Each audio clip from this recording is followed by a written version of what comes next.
బాబు surety మోసం guarantee అన్న నినాదంతో చంద్రబాబు నాయుడు గారు చేసిన మోసాలన్నీ కూడా ఎత్తి చూపిస్తూ ప్రజలను చైతన్యవంతులను చేస్తూ చంద్రబాబు నాయుడు గారు ఇచ్చిన బాండ్లను ప్రజలకు మళ్ళీ ఒకసారి వాళ్లకు తెలియజేస్తూ ఆ బాండ్లను తెలుగుదేశం పార్టీ నాయకులకు చూపిస్తూ ఈ సంవత్సర కాలంలో బకాయిలను సంవత్సర కాలంలో వీళ్ళకి ఇవ్వాల్సిన డబ్బులు ఎంత అని వాళ్ళే లెక్కేసుకుని చంద్రబాబు నాయుడు అడిగేట్టుగా గత సంవత్సరాన్ని అడిగేట్టుగా ఈ సంవత్సరం ఎప్పుడు ఇస్తామని చెప్పి నిలదీసేట్టుగా చంద్రబాబు నాయుడు గారి మోసాలను ఎత్తి చూపుతూ ఈ నెల జూన్ 25వ తారీఖున రాష్ట్ర స్థాయిలో నేను స్టార్ట్ చేస్తే నియోజకవర్గ స్థాయిలోనూ అద్భుతంగా ఈ కార్యక్రమం జరిగింది. ఇప్పటికే జిల్లా స్థాయి అయిపోయి ఇప్పుడు మండల స్థాయిలో కూడా జోరుగా ఈ కార్యక్రమం జరుగుతూ ఉంది.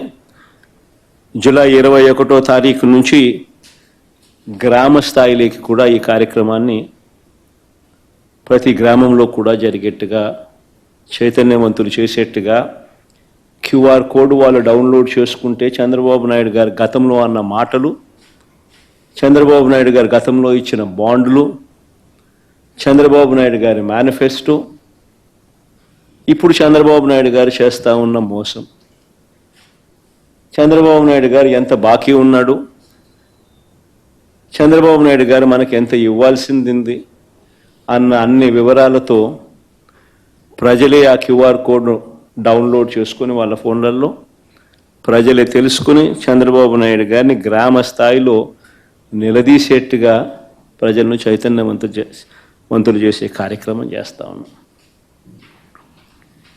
ఇలా మేము చేసే ప్రతి పని కూడా ఒక కాస్ అనేది ప్రతి పనిలోనూ ఒక కాస్ కనిపిస్తుంది. విశాల ప్రజా ప్రయోజనాలు కనిపిస్తాయి.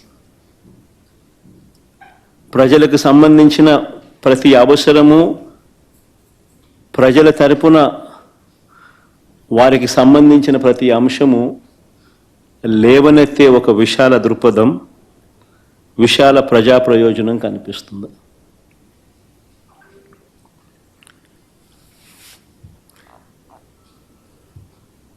ఈరోజు అందుకనే ప్రజలకు ఏ సమస్య వచ్చినా కూడా ఈరోజు చంద్రబాబు నాయుడు ఎలాగూ చెయ్యడు అని చంద్రబాబు నాయుడిని ఎవరు కలవడంలా. ఆయన ఎలాగో కలిసినా వేస్టే, ఆయన ఎలాగూ చెయ్యడని ప్రజలకు కూడా బాగా అర్థమైపోయింది. చంద్రబాబు నాయుడు ప్రభుత్వం ఇక పోతా ఉంది,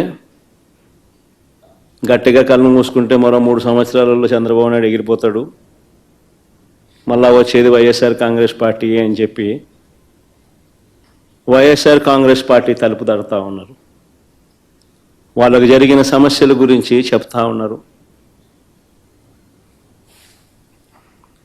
ఇది చంద్రబాబు నాయుడు తట్టుకోలేకపోతా ఉన్నాడు.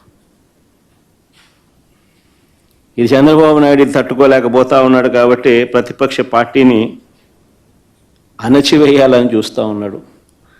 తద్వారా ప్రజల గొంతును నొక్కేయాలి అని చెప్పి తాపత్రయపడతా ఉన్నాడు. దీనికోసం చంద్రబాబు నాయుడు గారు విచ్చలవిడిగా అధికార దుర్వినియోగానికి పాల్పడుతూ ఉన్నాడు.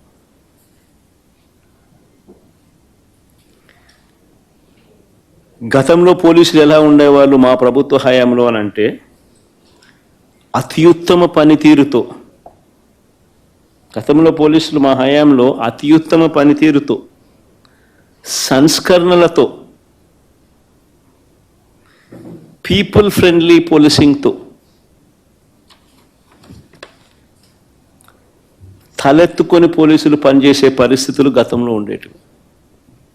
స్పందన అనే కార్యక్రమం ఉండేది. ఆ స్పందన అనే కార్యక్రమంలో వైఎస్ఆర్ కాంగ్రెస్ పార్టీకి సంబంధించిన వాళ్ళ సమస్యల కన్నా తెలుగుదేశం పార్టీ వారికి సంబంధించిన సమస్యలు ఎక్కువగా పోలీసులు సాల్వ్ చేసేవాళ్ళు, కలెక్టర్లు సాల్వ్ చేసేవాళ్ళు. ఆ రకంగా ఎక్కడా కూడా వివక్ష అనేది చూపకుండా